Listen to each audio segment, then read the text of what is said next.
और राजा हिमाचल के द्वारा भी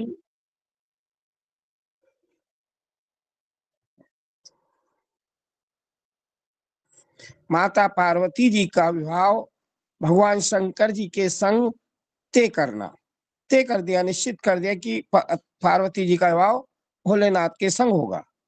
और सप्त ऋषियों के द्वारा शुभ मुहूर्त भी निकलाया गया।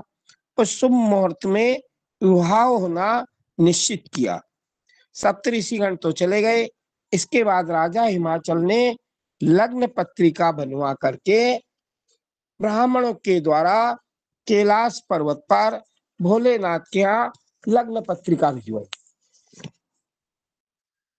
अब लग्न पत्रिका भिजवाने के बाद राजा हिमाचल ने सभी पर्वतों को, क्योंकि ये पर्वतों के राजा है, वो पर्वत जड़ भी है और चैतन्य रूप में भी थे, यानी मनुष्य रूप भी धारण उस समय पर्वत करते थे। तो सारे पर्वतों के यहाँ निमंत्रण पत्र आदि भिजवाया।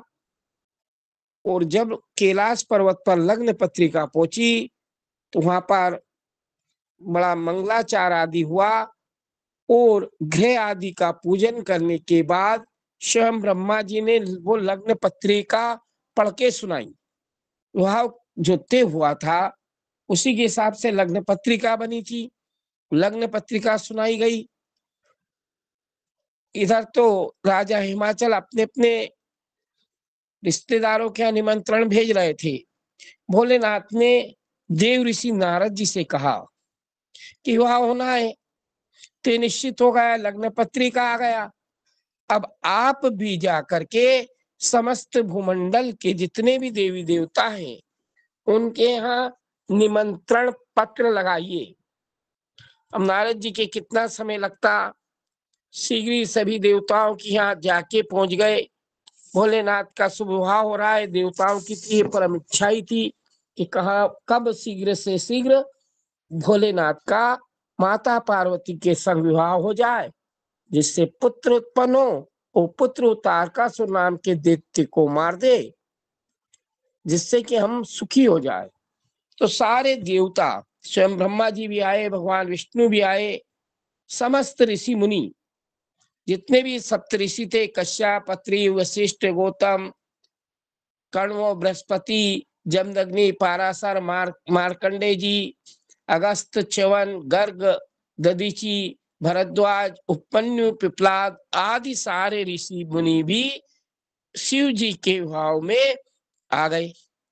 बताइए, इतने इतने विद्वान ऋषि आए हों, वहां कौन से मंत्रों की कमी रही होगी? मंत्रों के तो ये ज्ञाता थे। जिन ग्रह सूत्रों के द्वारा वह संपन्न होता है वो सारे ऋषि मुनि और स्वयं ब्रह्मा जी भी बैठे थे, जिनके मुख से वेद निकले। ब्रह्मा जी की अध्यक्षता में, यानी उनकी निगरानी में सारे ऋषि मुनि इस विवाह के कार्य को संपन्न करा रहे थे। और ऋषि पत्नियां भी आई थी, देवांगनाएं भी आई थी, अप्सराएं भी आई थी इस विवाह में। तो मंगल गान भी होते थे और बड़े आनंद के साथ कैलाश पर्वत पर सारे देवता थे। तो वहां बड़ा आनंद आ रहा था, विवाह का उत्सव मन रहा था, विवाह का कार्य चल रहा था।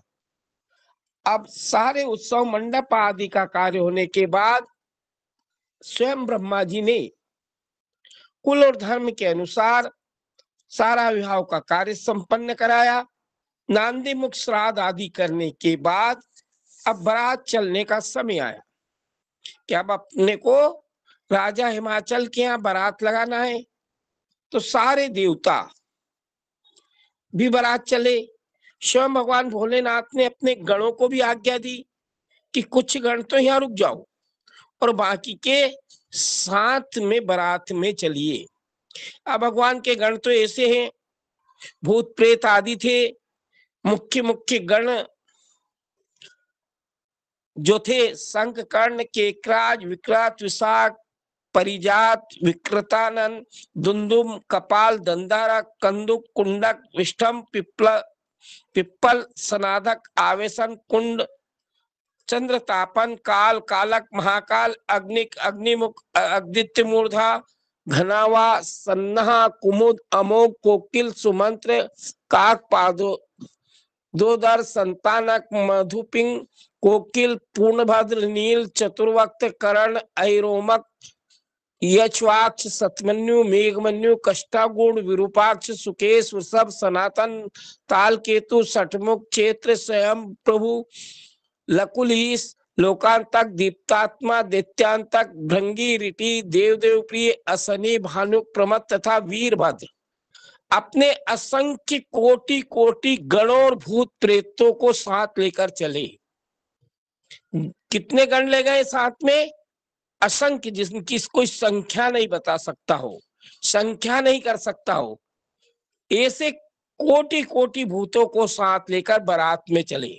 अब कितनी बड़ी बारात बनी होगी भोलेनाथ की। सब प्रेम से और उत्साह से चल रहे थे। हजारों हाथों से कोई युक्त थे, किसी के सिर पर जटा थी, किसी के उल्टे मस्तक थे और सबने अद्भुत रूप धारण कर रखा था। ऐसे सारे गण साकनी डाकनी यातुधान बेताल ब्रह्म राक्षस भूत प्रेत पिशाच प्रमथ गण तुमरू नारद हा हु आदि गंधर्व किन्नर भी बड़े हर्ष से भर करके बारात चल रहे थे। एवं देव जगत की माताएं एवं देव कन्याएं गायत्री सावित्री लक्ष्मी अन्य देवांगनाएं और भी देव पत्नी जो संपूर्ण जगत की माता है, शंकर जी का विवाह है, ये सोचकर बड़ी प्रसन्नता के साथ सम्मिलित हुई थी। वेदों शास्त्रों सिद्धों और महर्षियों द्वारा जो साक्षात धर्म का स्वरूप कहा गया है तथा जिसकी अंग कांति शुद्ध स्फटिक के समान उज्ज्वल है, वो धर्म भी वृषभ भगवान शिव का वाहन था। शिव जी का वाहन स्वयं धर्म बने थे।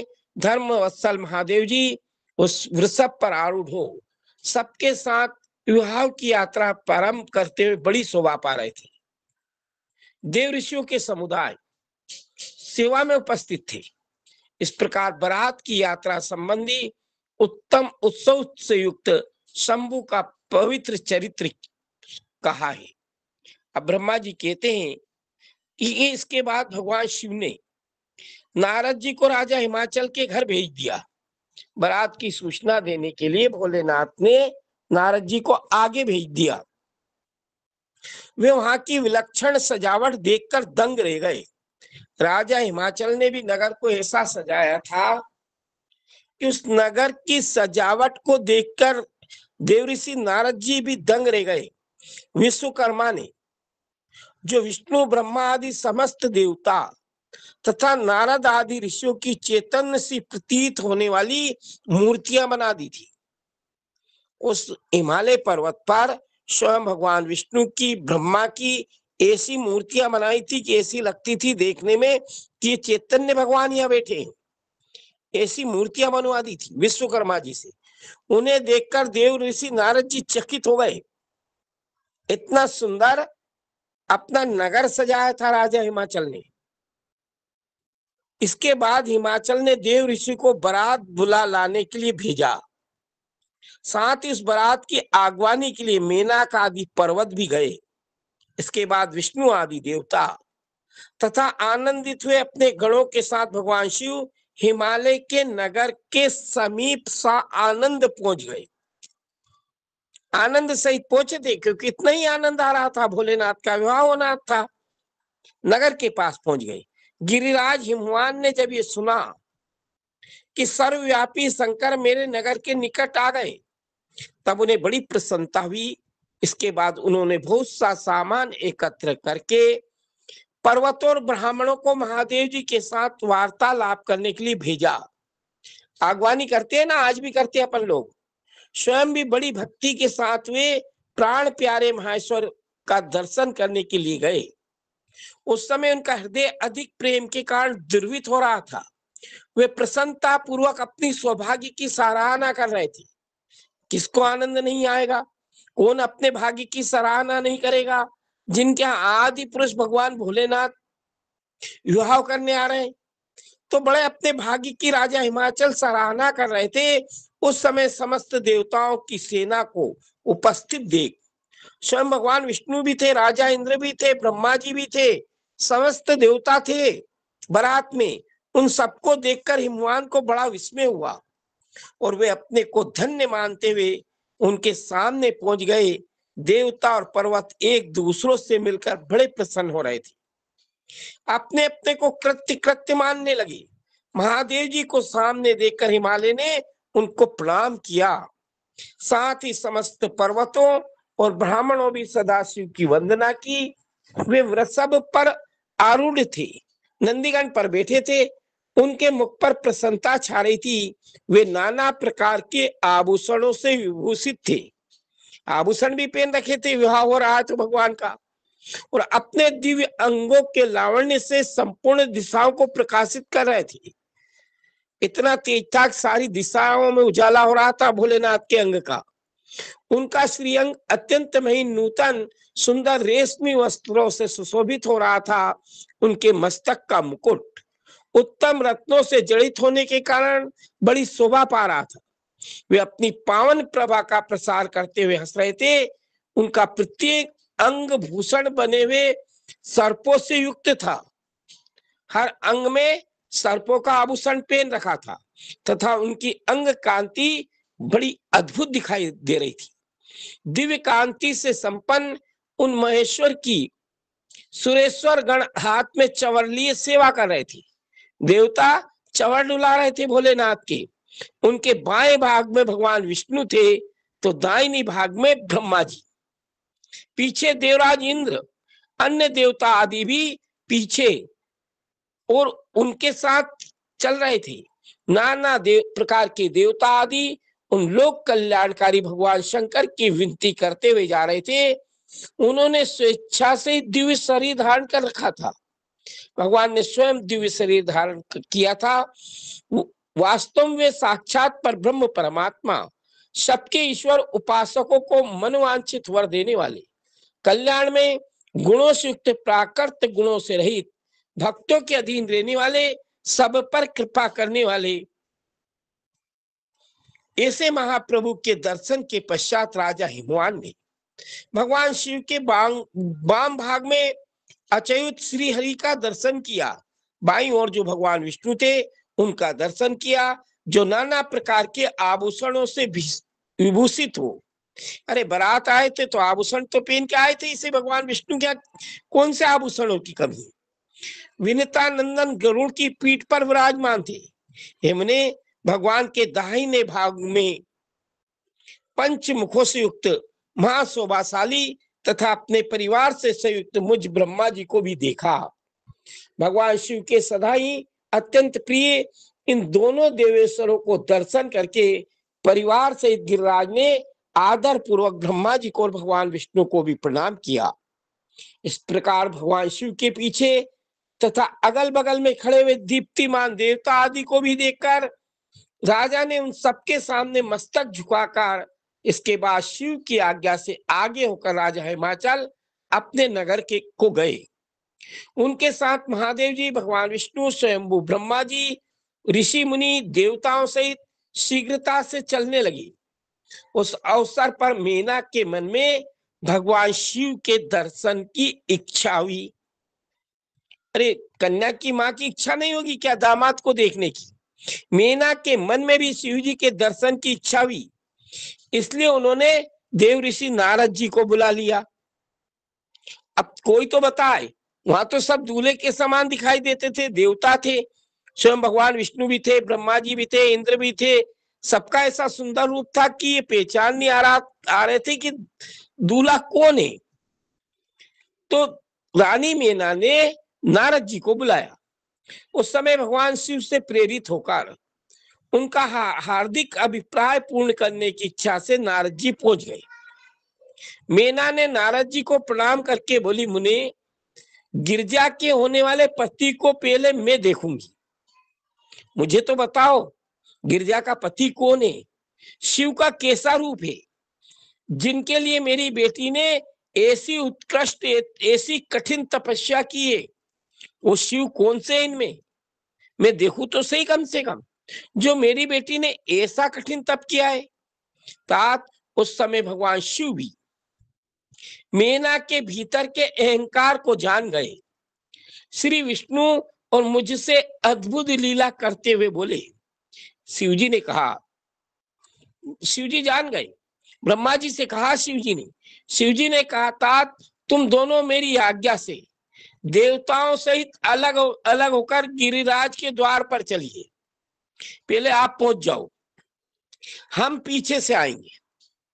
भोलेनाथ ने क्या आज्ञा दी सभी देवताओं को, क्योंकि देवताओं का सुंदर रूप था, सुंदर श्रृंगार बना रखा था और आभूषणों की कोई कमी नहीं थी देवताओं के पास। तो भोलेनाथ ने मार्ग में ही कहा भगवान विष्णु ब्रह्मा आदि देवताओं से कि आप आगे चल जाइए, आगे निकल जाइए। ये सुनकर भगवान हरि ने सब देवताओं को बुलाकर वैसा करने के लिए कहा। अब दो पार्टी बन गई, एक देवताओं की पार्टी, दूसरी भोलेनाथ की पार्टी, जिसमें भूत प्रेत उनके जो जितने भी गण थे वो। तो देवताओं को तो अलग कर दिया भोलेनाथ ने और अपनी सेना को साथ रख लिया। शिव के चिंतन में तत्पर रहने वाले समस्त देवताओं ने शीघ्र वैसी व्यवस्था करके उत्सुकता पूर्वक वहां से अलग अलग यात्रा शुरू कर दी। हे मुने, मेना अपने महल के सबसे ऊपरी भवन में नारद जी के साथ खड़ी थी। उस समय भगवान विश्वेश्वर ने अपने को ऐसी वेशभूषा में दिखाया जिससे मेना के हृदय को ठेस पहुंचे। भगवान भोलेनाथ ने ऐसा रूप धारण कर लिया कि मेना देख के ही डर जाए। सबसे पहले बारात के उस यात्रा में विविध वाहनों पर विराजित हुए, खूब सजे धजे, बाजे गाजे के साथ पताका लहराते हुए वसु आदि गंधर्व आए। ये गंधर्व नाच गान का काम करते हैं। 8 वसु बताए हमारे धर्मशास्त्रों में, वो वसुर गंधर्व आए। फिर मणिग्रीवादि यक्ष कुबेर जी, इसके बाद क्रम से यमराज, नेरति, वरुण, वायु, कुबेर, ईशान देवराज, इंद्र, चंद्रमा, सूर्य, भृगु आदि मुनि तथा ब्रह्मा जी आए। इसके बाद उत्तरोत्तर एक से एक सुंदर शोभायमान रूप और गुण से संपन्न, इनमें से प्रत्येक दल के स्वामी को देखकर मेना पूछती थी। जब देवता दिखते थे, ये दिखते थे, तो रानी मेना नारद जी से पूछती थी, क्या यही शिव है? क्योंकि सब सुंदर रूपधारी थे। नारद जी कह रहे, ये तो शिव जी के सेवक है। मेना ये सुनकर बड़ी प्रसन्न होती, हर्ष में भरकर मनी मन कहती, ये उनके सेवक ही जब इतने सुंदर है, तब वे सबके स्वामी शिव तो पता नहीं कितने सुंदर होंगे। रानी को बड़ी प्रसन्नता हो रही थी। सारे देवताओं को देखती थी, गंधर्वों को देखती थी, रत्न आभूषणों से लदे हुए चल रहे थे। तो रानी मेना विचार करती, जब सेवक इतने सुंदर है तो स्वामी कितने सुंदर होंगे। इसी बीच में वहां भगवान विष्णु पधारे। वे संपूर्ण शोभा से संपन्न, श्रीमान, नूतन जलधर के समान श्याम, 4 भुजाओं से संयुक्त थे। उनका रूप करोड़ों कंदर्पों को लज्जित कर रहा था। इतना सुंदर रूप था, इतना सुंदर रूप था, करोड़ों कामदेव भी भगवान विष्णु के रूप के सामने नहीं लगते थे। वे पीतांबर धारण करके अपनी सहज प्रभा से प्रकाशित हो रहे थे। उनके सुंदर नेत्र प्रफुल्लित कमल की शोभा को छीने लेते थे। उनकी आकृति से शांति बरस रही थी और पक्षी राज गरुड़ उनके वाहन थे। शंख चक्र आदि लक्षणों से युक्त मुकुट आदि से भूषित, वक्ष स्थल में श्री वत्स का चिन्ह धारण किए, वे लक्ष्मी के पति विष्णु अपने अप्रमेय प्रभा पुंज से प्रकाशमान हो रहे थे। उन्हें देखते ही मेना के नेत्र चकित हो गए। अभी तक भगवान विष्णु का रूप नहीं देखा था मेना ने, नेत्र चकित हो गए। वे बड़े हर्ष से बोली, अवश्य यही मेरे शिवा के पति साक्षात भगवान शिव है। इतना सुंदर रूप अभी किसी देवता का नहीं देखा था, न इतने आभूषण देखे थे। तो रानी मेना भगवान विष्णु को शिव मान रही, कह रही कि इसमें ये जो है साक्षात भगवान शिव, इसमें संशय नहीं। मुने तुम भी लीला करने वाले ही तो ठहरे। अथा मेना की बात सुनकर उनसे बोले नारद जी, हे देवी, ये शिवा के पति नहीं है, अपितु भगवान केशव हरि भगवान विष्णु है, भगवान शंकर के संपूर्ण कार्यों के अधिकारी, उनके प्रिय है। पार्वती के पति जो दूल्हा शिव है, उन्हें इनसे भी बढ़कर समझो।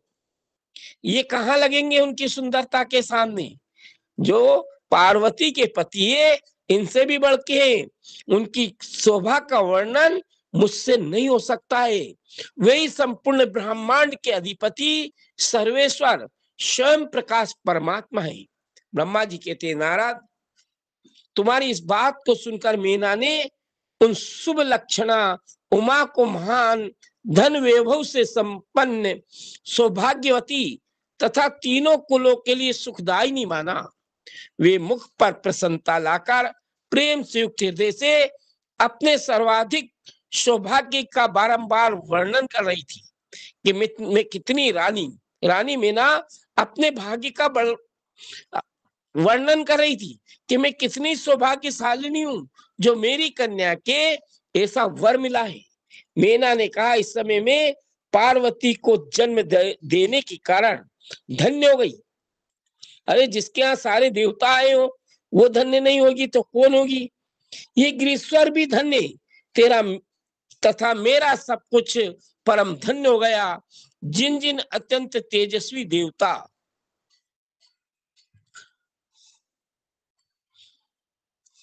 देवेश्वरों को मैंने दर्शन किया, इन सबके जो पति है वे मेरी पुत्री के पति होंगे। इतने इतने सुंदर देवता मैंने देखे, इन सबके वो जो स्वामी है वो मेरी कन्या के पति होंगे। उसके सौभाग्य का क्या वर्णन किया जाए? भगवान शिव को पति रूप में पाने के कारण पार्वती के सौभाग्य का 100 वर्षों में भी वर्णन नहीं किया जा सकता है। कितना सौभाग्यशालिनी थी पार्वती जी कि उनके सौभाग्य का वर्णन 100 वर्षों में भी नहीं किया जा सकता है। ब्रह्मा जी कहते, नारद, मीना ने प्रेम पूर्ण हृदय से जो ही ये बातें कही, तो ही अद्भुत लीला करने वाले भगवान रुद्र सामने आ गए। लीलाधारी है भगवान शंकर सामने आ गए था। उनके सभी गण अद्भुत तथा मीना के अहंकार को चूर्ण करने वाले थे। जितने भी गण थे ना, सबने अद्भुत रूप धारण कर रखा था। रानी मीना को जो अहंकार हुआ था उसको चूर्ण करने वाले थे। भगवान शिव अपने आप को माया से निर्लिप्त निर्विकार दिखाते हुए वहां आए। उन्हें आया हुआ जान, तुमने मीना को शिवा के पति का दर्शन कराते हुए रानी से कहा, हे सुंदरी, देखो ये साक्षात भगवान शंकर है, जिनकी प्राप्ति के लिए शिवा ने वन में बड़ी भारी तपस्या की है। नारद जी का ऐसा कहने पर मीना ने बड़ी प्रसन्नता के साथ अद्भुत आकार वाले भगवान महेश्वर की ओर जैसे ही देखा, वे स्वयं तो अद्भुत थे ही, उनके अनुचर जो गण आदि थे वे भी अद्भुत, बड़े अद्भुत थे। इतने में ही रुद्रदेव की परम अद्भुत सेना भी आ पहुंची, जो भूत प्रेत आदि से संयुक्त नाना गणों से संपन्न थी। उनमें से कितने ही बवंडर का रूप धारण करके आए थे, कितने ही पताका की मरमर ध्वनि के साथ शब्द करते थे। किन्हीं के मुंह टेढ़े थे, कोई अत्यंत क्रूर दिखाई देते थे, कोई बड़े विकराल थे। किन्हीं का मुंह दाढ़ी मूंछों से भरा हुआ था, कोई लंगड़े थे तो कोई अंधे थे, कोई दंड और पास धारण किए हुए थे तो किन्हीं के हाथों में मुदगर थी। कितने ही अपने वाहनों को उल्टे चला रहे थे, कोई सींग, कोई डमरू और कोई गोमुख बजाते थे। गणों में से कितनों के तो मुंह ही नहीं थे, कितनों के मुख पीठ की ओर उल्टे लगे थे और बहुतों के बहुतेरे मुख थे। बहुत से ऐसे गण थे जिनके मुख ही बहुत थे। इसी तरह कोई बिना हाथ के थे और किन्हीं के हाथ उल्टे लगे थे और कितनों के बहुत से हाथ थे। कितने ही नेत्रहीन थे और किन्हीं के बहुत से नेत्र थे। किन्हीं के सिर ही नहीं थे और किन्हीं के बहुत खराब सिर लगे थे। किन्हीं के कान ही नहीं थे, किन्हीं के बहुत से कान थे। इस तरह सभी गण नाना प्रकार की वेशभूषा धारण किए हुए थे। हेतात विकृत आकार वाले अनेक प्रबल गण बड़े वीर और भयंकर भी थे। उनकी कोई संख्या नहीं की जा सकती कि कितने थे। हे मुने, तुमने उंगली द्वारा रुद्र गणों को दिखाते हुए मेना से कहा, हे वरानने, तुम पहले भगवान हर के सेवकों को ही देख लो। जो भगवान शंकर के सेवक है ना, इनको ही देख लो, फिर उनका भी दर्शन कर लेना। पार्वती के पति के तो बाद में दर्शन करना है, उनके सेवक है ना, उनको ही देख लो। उन असंख्य भूत प्रेत आदि गणों को देखकर मेना तत्काल भय से व्याकुल हो गई। ऐसे रूप वाले गण कभी देखे ही नहीं थे मेना ने। मन में भय हो गया, व्याकुल हो गई। उन्हीं के बीच में भगवान शंकर भी थे, जो निर्गुण होते हुए भी परम गुणवान थे। वे वृषभ पर सवार थे, बेल पर बैठ के आए थे। उनके 5 मुख थे, प्रत्येक मुख में 3-3 नेत्र थे। उनके सारे अंगों में विभूति भस्म लगी हुई थी, जो उनके लिए भूषण का काम करती थी। मस्तक पर जटाजूट और चंद्रमा का मुकुट, 10 हाथ, उनमें से एक में कपाल लिए, शरीर पर बाघंबर का दुपट्टा, हाथ में पिनाक और त्रिशूल, आंखें भयानक, आकृति विकराल और हाथी की खाल का वस्त्र। औरतें क्या है भोलेनाथ, एक गजासुर नाम का राक्षस था, उसको मार करके उसकी खाल को ओढ़ते थे। ये सब देखकर शिवा की माता बहुत डर गई, चकित हो गई, व्याकुल होकर हाथ पैर कांपने लगे, उनकी बुद्धि चकरा गई। उस अवस्था में तुमने, इन्हें नारद जी ने उंगली से दिखाते हुए उनसे कहा, यही है भगवान शिव। नारद जी बता रहे रानी मेना को, यही है तुम्हारे शिव, यही है भगवान शिव, पार्वती के पति यही है। तुम्हारी ये बात सुनकर सती मेना दुख से भर गई और हवा के झोंकों के समान नीचे धरती पर गिर जाती है। लता के समान तुरंत भूमि पर गिर पड़ी। ये कैसा विकृत दृश्य! मैं दुराग्रह में पड़कर ठगी गई, मुझे तो ठग लिया। यूं ऐसा कहकर मेना उसी क्षण मूर्छित हो गई। इसके बाद सखियों ने जब नाना प्रकार के उपाय करके उनकी समुचित सेवा की, तब गिरिराज प्रिया मेना धीरे धीरे जब होश में आई, तो ब्रह्मा जी कहते हैं कि नारद, जब हिमाचल प्रिया सती मेना को चैतन्यता आई, तब वे अत्यंत दुखी होकर विलाप और तिरस्कार करने लगी, रोने लगती है, विलाप करने लगती है। पहले तो उन्होंने अपने पुत्रों की निंदा की, इसके बाद वे तुम्हें और अपनी पुत्री को दुर्वचन सुनाने लगी। नारद जी नहीं करवाया था ना ये, हुआ अपने पुत्रों की भी निंदा की, भाइयों की, यानी पार्वती जी के भाइयों की, इनने भी नहीं देखा ढंग से वर।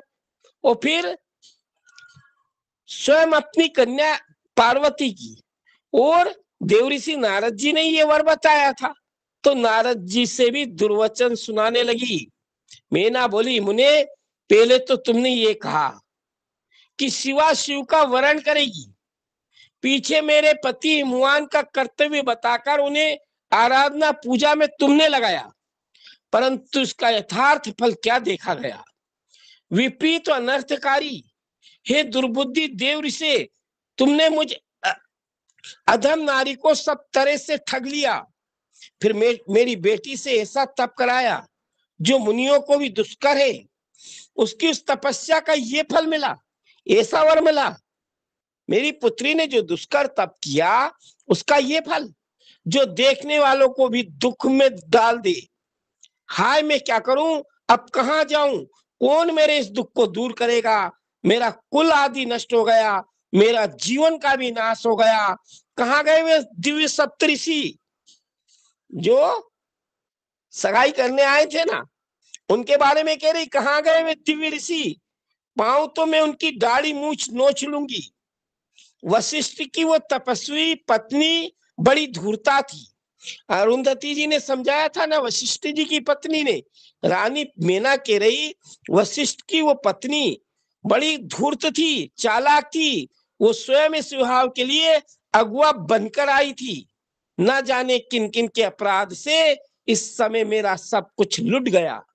ऐसा कहकर रानी अपनी पुत्री शिवा की ओर देखकर उन माता पार्वती को भी कटु वचन सुनाने लगी।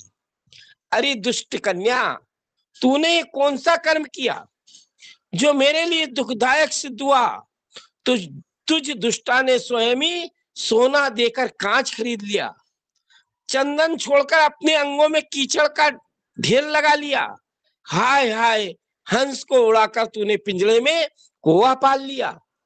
गंगा जल को दूर फेंककर कुएं का जल पी रही है। प्रकाश पाने की इच्छा से सूर्य को छोड़कर यत्न पूर्वक जुगनू को पकड़ लिया। अरे तू तो सूर्य के समान थी, जुगनू को पकड़ा। चावल छोड़कर भूसी खा रही। ऐसे अनेक प्रकार के वचन किए। हे बेटी, तूने घर में रखी हुई यश की मंगलमय विभूति को दूर हटाकर चिता की अमंगलमयी राख अपने पल्ले बांध ली, क्योंकि समस्त श्रेष्ठ देवता विष्णु आदि परमेश्वर को छोड़कर अपनी कुबुद्धि के कारण शिव को पाने के लिए ऐसा तप किया। अरे भगवान विष्णु का ही तप कर लेती। तुझको, तेरी बुद्धि को, तेरे रूप को, तेरे चरित्र को भी बारंबार धिक्कार है। तेरी बुद्धि को धिक्कार है, तूने ऐसा वर पसंद किया। तेरे रूप को धिक्कार है, तेरे चरित्र को धिक्कार है। तुझे तपस्या का उपदेश देने वाले इस नारद को तथा तेरी सहायता करने वाली दोनों सखियों को भी धिक्कार है। नारद ने ही करवाया और तेरी सखियों ने भी सहयोग किया, उनको भी धिक्कार है। बेटी, हम दोनों माता पिता को भी धिक्कार है जिन्होंने तुझे जन्म दिया। नारद, तुम्हारी बुद्धि को भी धिक्कार है। देवर्षि नारद से कह रहे हैं, क्योंकि नारद के द्वारा तो ये सब खेल रचा गया था। रानी मेना कह रही है, नारद तेरी बुद्धि को भी धिक्कार है। सुबुद्धि देने वाले उन सप्त ऋषियों को भी धिक्कार है। वो तो अच्छी बुद्धि देने वाले, लेकिन ऐसा उल्टा काम कराया। तुम्हारे कुल को धिक्कार है, तुम्हारे क्रिया और दक्षता को भी धिक्कार है, तथा तुमने जो कुछ किया उन सबको धिक्कार है। तुमने तो मेरा घर ही जला दिया, ये तो मेरा मरण ही है। हे पर्वतों के राजा, आज मेरे निकट ना आवे। सप्तऋषि लोग स्वयं मुझे अपना मुंह ना दिखा दे, वो अब मेरे पास ना जाए। सप्तऋषि इन सब ने मिलकर क्या साधा, मेरे कुल का नाश करा दिया। हाय, मैं बांझ क्यों नहीं हो गई थी? ये कन्या ही नहीं होती मेरे, तो बांझ ही रह जाती। मैं अथवा मेरी पुत्री क्यों नहीं मर गई? इसके वाव के पहले या तो मैं मर जाती या यही मर जाती, अथवा राक्षस आदि ने भी आकाश में ले जाकर इसे क्यों नहीं खा डाला? कोई राक्षस ही खा जाता तब करने गई थी। पार्वती, आज मैं तेरा सिर काट डालूंगी। रानी मेना कह रही, पार्वती, आज मैं तेरा सिर काट डालूंगी, परंतु ये शरीर के टुकड़े लेकर क्या करूंगी? हाय हाय, तुझे छोड़कर मैं कहां चली जाऊं? मेरा तो जीवन नष्ट हो गया। ब्रह्मा जी कहते, नारद, ये कहकर मेना फिर मूर्छित होकर पृथ्वी पर गिर पड़ती है। शोक रोष आदि से व्याकुल होने के कारण वे पति के समीप नहीं गई। हे देवऋषि, उस समय सभी देवता क्रमशः उनके निकट आए। सबसे पहले मैं ही पहुंचा। ब्रह्मा जी कह रहे नारद जी से, सबसे पहले मैं ही पहुंचा। अरे भैया, कोई बात हो जाती है तो बड़े बूढ़े ही जाते। अब ब्रह्मा जी सबके बड़े बूढ़े देवता। मुनिश्रेष्ठ, मुझे देखकर तुम स्वयं मेना से बोले। नारद ने कहा, पतिव्रते, तुम्हें पता नहीं है, वास्तव में भगवान शिव का रूप बड़ा सुंदर है। बहुत सुंदर है वो तो, उन्होंने लीला से ऐसा रूप धारण कर लिया है, ये उनका यथार्थ रूप नहीं है। इसलिए तुम क्रोध छोड़कर स्वस्थ हो जाओ, हठ छोड़कर विवाह का कार्य आगे बढ़ाओ और अपनी शिवा का हाथ शिव के हाथ में दे दो। तुम्हारी ये बात सुनकर मेना तुमसे बोली। नारद जी से कह रही मेना, उठो, यहाँ से दूर चले जाओ। तुम दुष्टों और अधर्मों के शिरोमणि हो। तुम मेरे से बात मत करो, तुमने ही सारा खेल बिगाड़ा है। तुम बहुत दुष्ट हो, अधर्मी जितने भी उनके नायक हो। मेना के ऐसा कहने पर मेरे साथ यानी ब्रह्मा जी के साथ इंद्र आदि सारे देवता दिक्पाल क्रमशः आकर मीना से बोले कि पितरों की कन्या मीना, तुम हमारे वचनों को प्रसन्नता पूर्वक सुनो। ये शिव निश्चय ही सबसे उत्कृष्ट देवता है, सबसे बड़े बड़े देवता है, सबको उत्तम सुख देने वाले हैं। आपकी पुत्री के अत्यंत दूसरे तप को देखकर इन भक्तवत्सल प्रभु ने कृपा पूर्वक उन्हें दर्शन और श्रेष्ठ वर दिया था। ये सुनकर मीना ने देवताओं से बारंबार अत्यंत विलाप करके कहा। रो रही थी रानी मीना, विलाप कर रही थी। शिव का रूप बड़ा भयंकर है, मैं उन्हें अपनी पुत्री नहीं दूंगी, मैं अपनी कन्या का विवाह शिव के साथ नहीं करूंगी, उनका भयंकर रूप है। आप सब देवता प्रपंच करके, सब देवता तुमने ये प्रपंच रचा है मेरे साथ, क्यों मेरी इस कन्या के उत्कृष्ट रूप को व्यर्थ करने के लिए तैयार हुए? मेरी कन्या कितनी सुंदर है, ऐसा आप लोग क्यों कर रहे हो? सारे देवता मिलके प्रपंच कर रहे हो। हे मुनीश्वर, रानी का ऐसा कहने पर वशिष्ठ आदि सप्तऋषि, जबकि सप्तऋषि से तो ज्यादा चिढ़ रही थी रानी मीना, सारे ऋषि वहां आकर कहने लगे कि पितरों की कन्या तथा गिरिराज की रानी मैंने, हम लोग तुम्हारा कार्य सिद्ध करने के लिए आए हैं। जो कार्य सर्वथा उचित है और उपयोगी है, उसे तुम्हारे हट के कारण हम विपरीत कैसे मान ले? भगवान शंकर का दर्शन सबसे बड़ा लाभ है, वे दान पात्र होकर स्वयं तुम्हारे घर पधारे। सप्तऋषियों के ऐसा कहने पर भी ज्ञान दुर्बला मीना, ज्ञान से दुर्बल थी, ज्ञान से हीन हो गई थी, उनकी बात मिथ्या कर दी और रुष्ट होकर सप्तऋषियों से कहने लगी, मैं शस्त्र आदि से अपनी बेटी के टुकड़े टुकड़े कर डालूंगी। मेरी बेटी जो पार्वती है उसके टुकड़े टुकड़े कर डालूंगी, परंतु उसे शंकर के हाथ में कभी नहीं दूंगी। तुम सब लोग दूर यहां से हट जाओ, किसी को मेरे पास नहीं आना चाहिए। ऐसा के अत्यंत व्याकुल हो विलाप करके मीना चुप हो गई। हे मुने, वहां उनके इस वर्ताव से हाकार मच गया। अब देखिए, कन्या की मां ही मना कर दे तो क्या होगा बारात में? कोई दुल्हन की मां मना कर दे कि मैं अपनी बेटी का विवाह इसके संग नहीं करूंगी, तो जितने भी मेहमान थे, रिश्तेदार थे, बाराती थे, सब में हाहाकार मच गया। तब राजा हिमाचल अत्यंत व्याकुल हो वहां आए और मीना को समझाने के लिए प्रेम पूर्वक बताने लगी। हिमालय ने कहा, प्रिय मैंने मेरी बात सुनो, तुम इतनी व्याकुल क्यों हो गई? देखो तो कौन कौन से महात्मा तुम्हारे घर आए। अरे सारे देवता तुम्हें मना रहे, सारे ऋषि मुनि मना रहे, तुम्हारे घर कौन कौन आया है? तुम इनकी निंदा क्यों करती हो? भगवान शंकर को तुम भी नहीं जानती हो, किंतु नाना नाना नाम रूप वाले शंभु के विकट रूप को देखकर घबरा गई हो। इनके अनेक रूप है, अनेक नाम है, इस विकट रूप को देख के घबरा गई। मैं शंकर जी को भली भांति जानता हूं, वही सबके प्रतिपालक, पूजनियों के भी पूजनी तथा अनुग्रह करने वाले हैं। हे निष्पाप प्राण प्रिय, हट ना करो, अब हट मत करो, मानसिक दुख छोड़ दो, सूरते शीघ्र उठो और सारा कार्य संपन्न करो। पहली बार विकट रूपधारी शंभु ने मेरे द्वार पर आकर जो नाना प्रकार की लीला की थी, मैं उनका आज तुम्हें स्मरण दिला रहा हूं। देखिए, पहले ही तो आपके घर आके लीला कर गए, नट बन के आए थे, नाच कूद का खेल कर गए, वो याद नहीं है। उनके उस परम महात्म्य को देख और समझकर उस समय मैंने और तुमने उन्हें कन्या देना स्वीकार किया। प्रिय, अपनी इस बात को प्रमाण मान करके सार्थक कर दो। इस बात को सुनकर शिवा की माता मीना राजा हिमाचल से बोली, ये नाथ, मेरी बात सुनिए, सुनकर आपको वैसा ही करना चाहिए। आप अपनी पुत्री पार्वती के गले में रस्सी बांध कर इसे बेखटके पर्वत से नीचे फेंक दीजिए, परंतु मैं इसे हर के हाथ में नहीं दूंगी। मैं कभी शंकर जी के संग मेरी कन्या का विवाह नहीं करूंगी। हे नाथ, अपनी इस बेटी को ले जाकर निर्दयता पूर्वक समुद्र में फेंक दीजिए।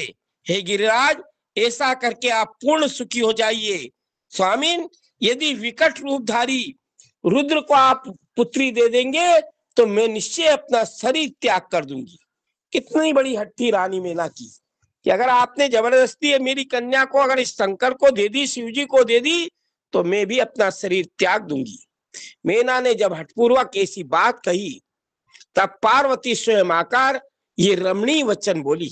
स्वयं माँ जगत जननी माता भगवती पार्वती आ जाती है कि माँ, तुम्हारी बुद्धि तो बड़ी शुभ कारक है, तुम्हारी बुद्धि तो बड़ी शुभ थी, इस समय उल्टी कैसे हो गई, विपरीत कैसे हो गई? धर्म का अवलंबन करने वाली होकर भी तुम धर्म को कैसे छोड़ रही हो?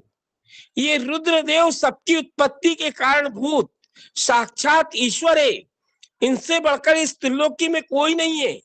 समस्त श्रुतियों में ये वर्णन है कि भगवान शंभु सुंदर रूप वाले तथा सुखद है, कल्याणकारी है, कल्याण करने वाले महेश्वर, समस्त देवताओं के स्वामी, स्वयं प्रकाश है।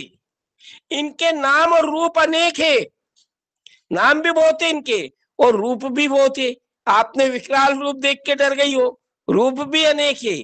माता जी श्री विष्णु स्वयं ब्रह्मा आदि भी इनकी सेवा करते हैं, वे सबके अधिष्ठान है, कर्ता हर्ता और सबके स्वामी है। विकारों की इन तक पहुंच नहीं। ये तीनों देवताओं के स्वामी अविनाशी, जिनका कभी नाश नहीं होता एवं सनातन है, इनके लिए ही सब देवता सेवक होकर तुम्हारे द्वार पर पधारे हैं। सारे देवता इनके सेवक बन के आपके द्वार पर आए और उत्सव मना रहे हैं। इससे बढ़कर सुख की बात और क्या हो सकती है? अतः यत्न पूर्वक उठो, अपना जीवन सफल करो, मुझे शिव के हाथ में सौंप दो और अपने ग्रस्त आश्रम को सार्थक कर लो।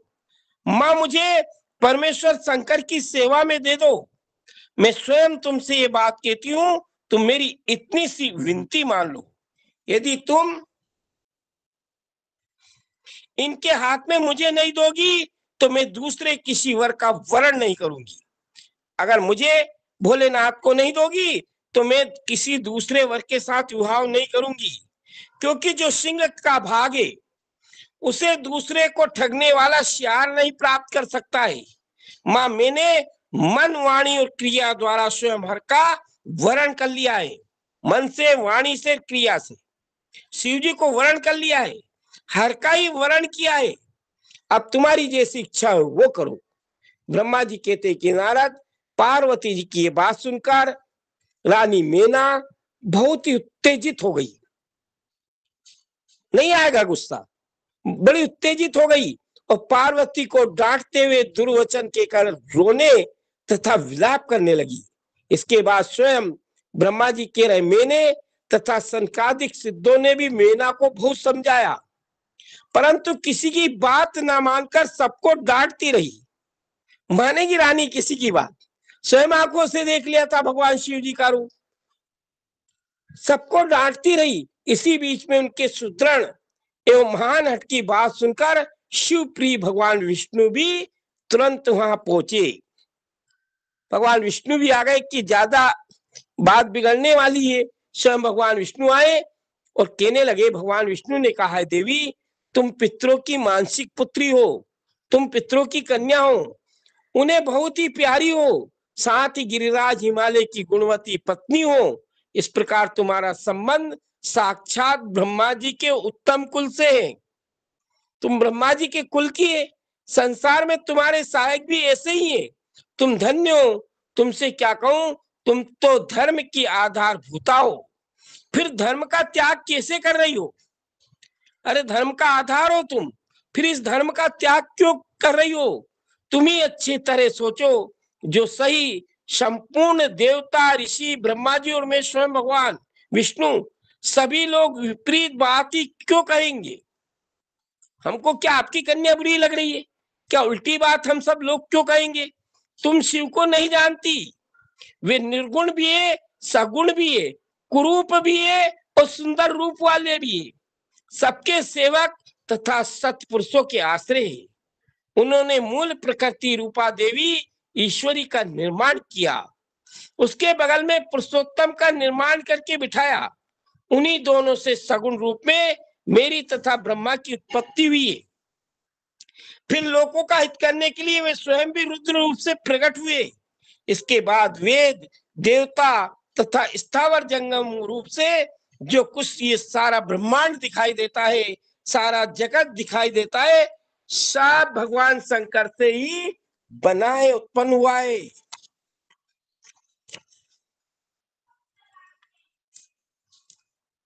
एक गिलास पानी पिला दे।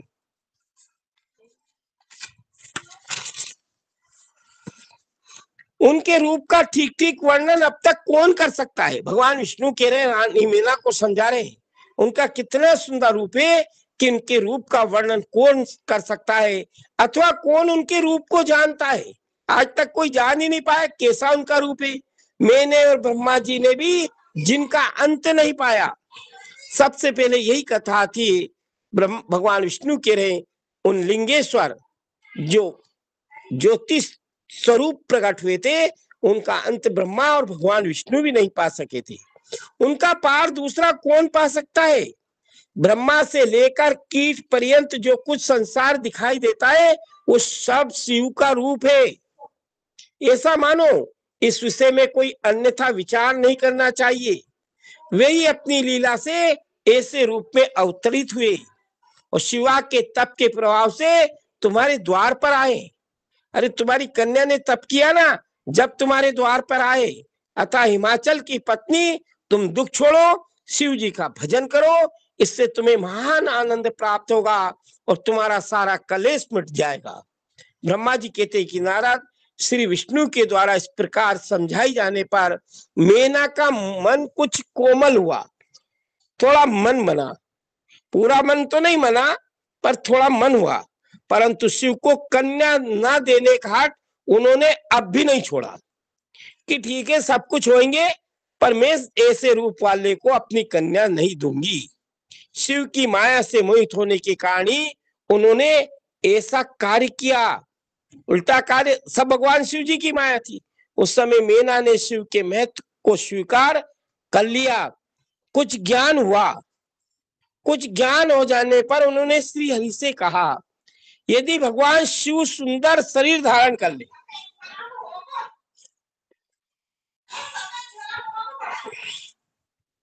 रानी मैना भगवान विष्णु से कह रही कि आप कह रहे हो इनके बहुत रूप है।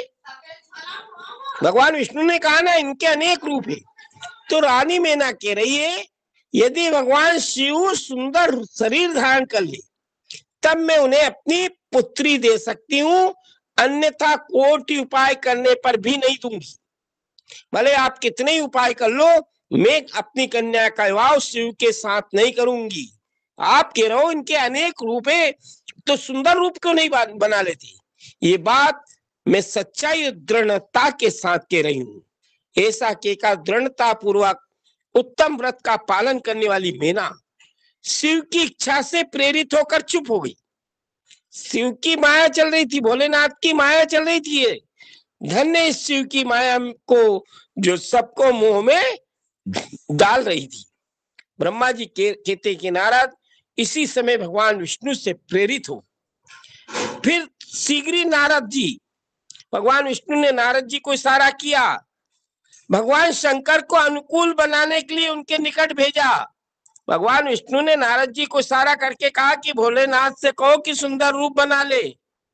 वहां जाकर देवताओं का कार्य सिद्ध करने की इच्छा से नाना प्रकार के स्तोत्रों द्वारा तुमने रुद्रदेव को संतुष्ट किया।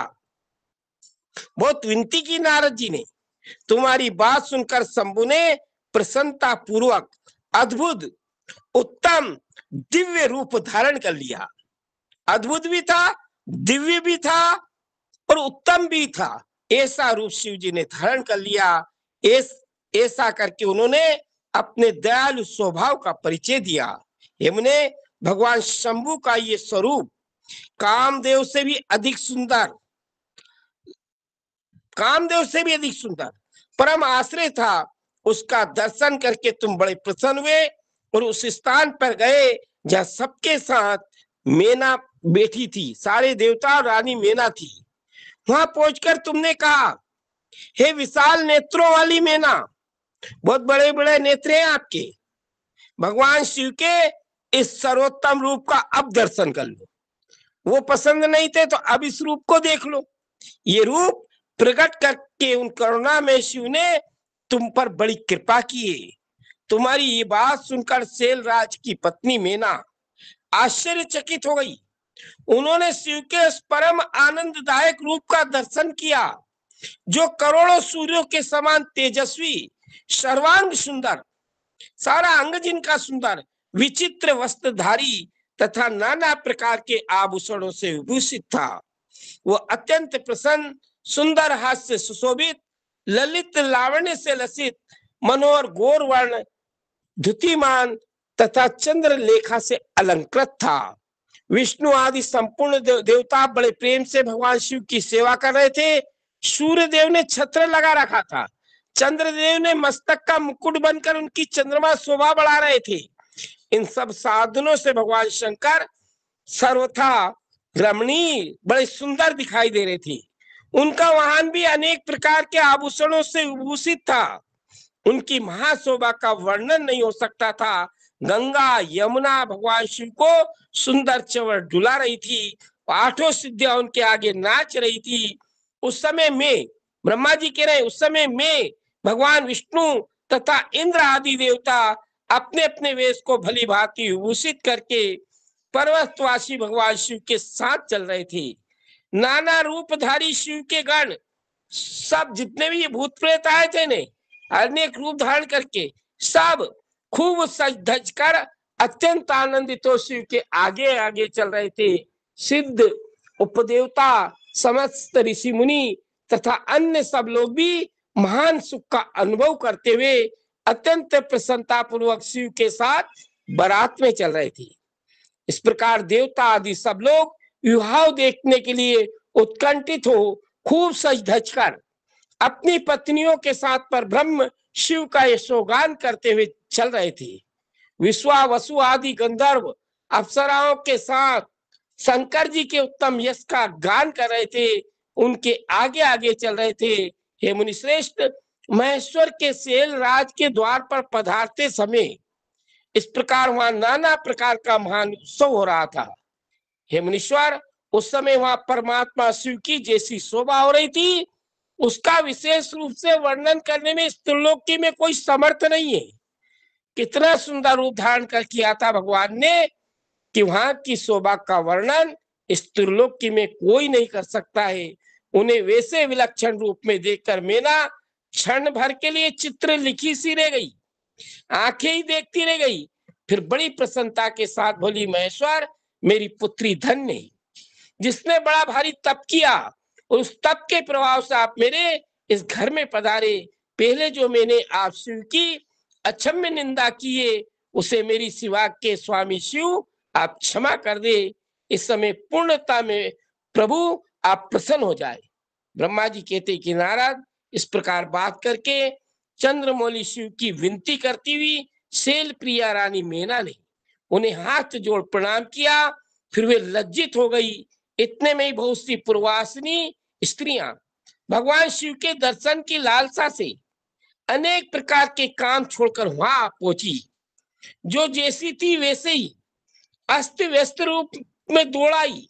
भगवान शंकर का वो मनोहर रूप देखकर वे सब मोहित हो गई और शिव जी के दर्शन से हर्ष को प्राप्त हो गई। प्रेम पूर्ण हृदय वाली वे नारियां महेश्वर की इस मूर्ति को अपने मनो मंदिर में बिठाकर नगर की रानियां कहने लगी। पूर्ववासियों ने कहा, नगर की नारियों ने कहा, अहो हिमवान के नगर में निवास करने वाले लोगों के नेत्र आज सफल हो गए। जिस जिस व्यक्ति ने इस दिव्य रूप का दर्शन किया, निश्चय उनका जन्म सार्थक हो गया। उसी का जन्म सफल है, उसी की सारी क्रिया सफल है, जिसने संपूर्ण पापों का नाश करने वाले साक्षात शिव जी का आज दर्शन किया है। पार्वती ने शिव के लिए जो तप किया है, उसके द्वारा उन्होंने अपना सारा मनोरथ सिद्ध कर लिया। शिव को पति के रूप में पाकर ये शिवा धन्य कृत हो गई यदि विधाता शिवा और शिव की युगल जोड़ी को सानंद एक दूसरे से मिला ना देते तो उनका सारा परिश्रम निष्फल हो जाता। इस उत्तम जोड़ी को मिलाकर ब्रह्मा जी ने बहुत अच्छा कार्य किया। इससे सबके सभी कार्य सार्थक हो गए। तपस्या के बिना मनुष्यों के लिए शंभु का दर्शन दुर्लभ है। भगवान शंकर के दर्शन मात्र से ही सब लोग कृतार्थ हो गए। जो सर्वेश्वर गिरजापति शंकर जी का दर्शन करते हैं वे सारे पुरुष श्रेष्ठ हैं। हम सारी स्त्रियां भी धन्य हैं। ब्रह्मा जी कहते कि नारद जी ऐसी बात कहकर उन नगर की स्त्रियों ने चंदन और अक्षत से शिव जी का पूजन किया। बड़े आदर से उनके ऊपर कीलों की वर्षा की। वे सब स्त्रियां मीना के साथ उत्सुक होकर खड़ी रही और रानी मीना गिरिराज के भूरि भाग्य की सराहना करती रही।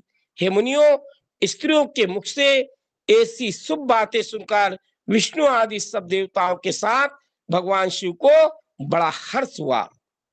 बोली श्री शंकर भगवान की जय। माता भगवती पार्वती की जय। हर हर महादेव। चक्कर क्या है कि विवाह बहुत समय में होगा। भगवान शिव जी के विवाह में बहुत अड़चने आई। आप ये मत सोचना कि अब शिव जी का विवाह ही हो गया। बहुत अड़चने आई। अभी तो एक अड़चन और आने वाली है बाकी, कि जिस समय विवाह हो रहा था तो ब्राह्मण आज भी पूछते, उस समय भी पूछते। तो इनका विवाह करा रहे थे ब्रह्मा जी। तो ब्रह्मा जी ने इनका गोत्र पूछ लिया। संकल्प में गोत्र की आवश्यकता लगती है, नहीं लगती है क्या? गोत्र की आवश्यकता लगती है। तो गोत्र पूछ लिया गया। अब बताइए इनका गोत्र क्या है भोलेनाथ का? ये तो आदि पुरुष है, प्रथम पुरुष है।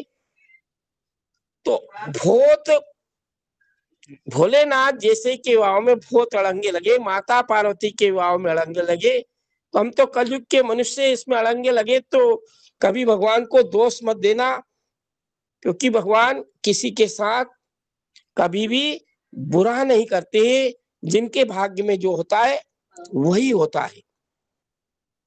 क्योंकि शिव जी पार्वती जी के विवाह में अनेक प्रकार की बाधाएं आई, विघ्न आए। और अगर अपने कन्या पुत्र या पुत्री का विवाह होता है तो उसमें शिव विवाह की कथा जरूर करवाना चाहिए।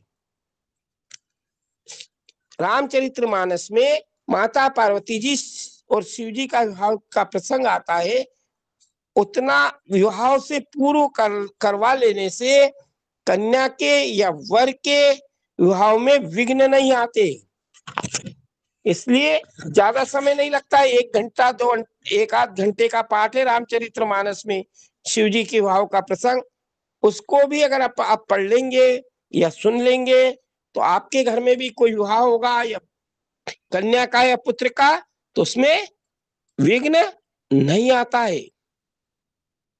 10 मिनट से और बचे, हमारी एक मीटिंग है, उसमें मुझे जाना है। तो जिसका जो प्रश्न हो प्रश्न कर ले।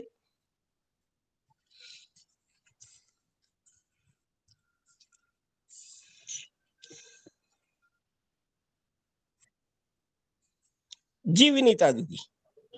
ये रामचरितमानस में कहाँ पे है, इसके बारे में लिखा हुआ? राम राम राम। सबसे पहले यहीं से रामायण प्रारंभ होती है। थोड़ा सा आगे चलोगे शिव विवाह की कथा मिल जाएगी। अच्छा जी। नारद भी मिलता है और शिव विवाह की कथा भी मिलती है। शिव जी के विवाह की कथा सबसे पहले आती है, इसके बाद नारद मोह आता है।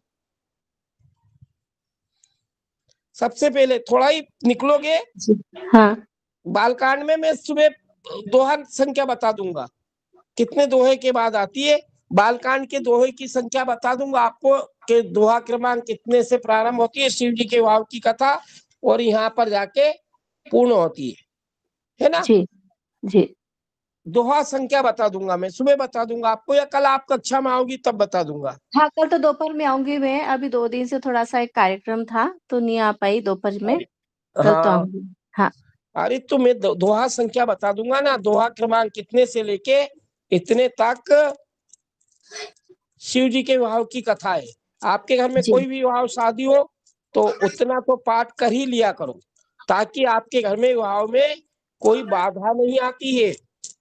विवाह में बाधा आती हो तो शिव विवाह का प्रसंग या तो पढ़ लो या सुन लो।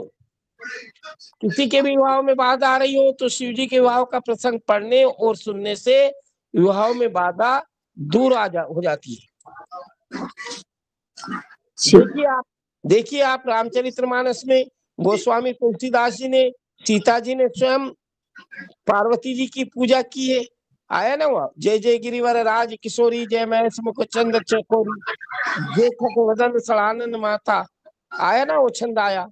हाँ हाँ हाँ रुक्मणी जी ने भगवान कृष्ण को प्राप्त करने के लिए माता पार्वती की भक्ति की। अंबिका पूजन गई थी, वहीं से हरण हुआ रुक्मणी जी का। आदिकाल से माता पार्वती जी की विवाह के पूर्व पूजा होती आई है। आज भी अपने यहाँ होता है ना, वर कन्या के हाँ विवाह के पहले माता पूजन होता है। हाँ देवी गौरी आपके इंदौर में तो होता होगा, हमारे इधर तो होता है, कहीं कहीं दूसरे क्षेत्रों में नहीं होता हो तो मत होता हो, पर अपने नहीं मालवा में तो होता है माता पूजन। हाँ विवाह मतलब के शीतला शुरू में शीतला माता और विवाह के समय पे गौरी पूजन होता है। होता है ना, हाँ गौरी पूजन शादी में मंडप में करते हैं विशेष। गणेश गौरी पूजन तो ही होता है। हाँ मतलब गणेश गौरी का भी होता है और सिर्फ गौरी का भी होता है, और जब मतलब मंडप में जब लगन होते हैं तब, और फिर जब बहू आती है तब फिर वापस से गौरी पूजन होता है। मतलब 2-3 बार लगातार गौरी पूजन का अरे विशेष तो ये महत्व गौरी रहता है। पूजन का सबसे अधिक महत्व है, महत्व ही है हाँ उसका। हाँ हाँ हाँ बिल्कुल होता है। और आज विशेष करके कौन सी तीज है? गौरी तीज ही आज है। नहीं तो बहुत ही अच्छा प्रसंग बन गया। आज गौरी तीज है, पार्वती जी का ही पूजन होता है, गौरी का ही पूजन होता है, हाँ हर गौरी का ही पूजन होता है। शांति पाठ कर लीजिए, समय हो गया। हमारे जी राजकुमार जी मैसेज कर रहे हैं,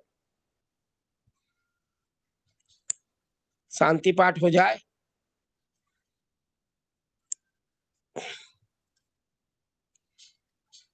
वो क्या है, व्यवस्थापक मंडल की मीटिंग है आज, इन कक्षाओं का संचालन कैसे किया जाए इस बारे में चर्चा होती है व्यवस्थापक मंडल की।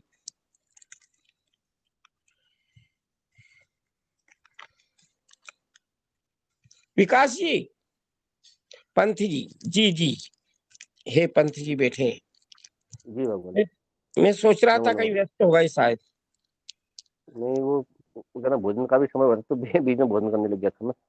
नहीं नहीं, बिल्कुल भोजन किया करो, भगवान के जी नाम भी तो अंदर चले जाएंगे भोजन के साथ। जी जी जी कान से ही नहीं, मुंह से भी चले जाएंगे, दोनों तरीके से चले जाएंगे। जी। शांति पाठ ले लो भगवान। जी जी।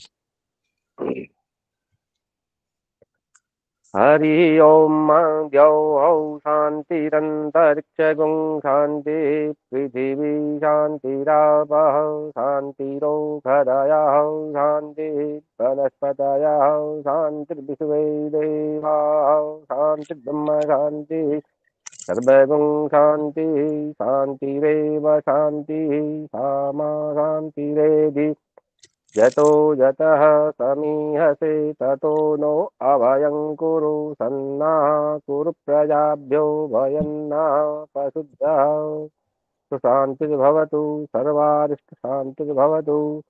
ओम शांति शांति शांति।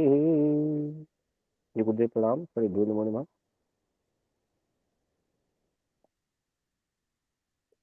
हर हर महादेव। हर हर महादेव।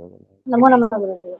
कल फिर नमो नमः, नमो नमः, प्रणाम सभी को, नमो नमः, प्रणाम सभी प्रणाम को, दादा प्रणाम। प्रणाम। अरे आपका फोन मैंने इसलिए नहीं उठाया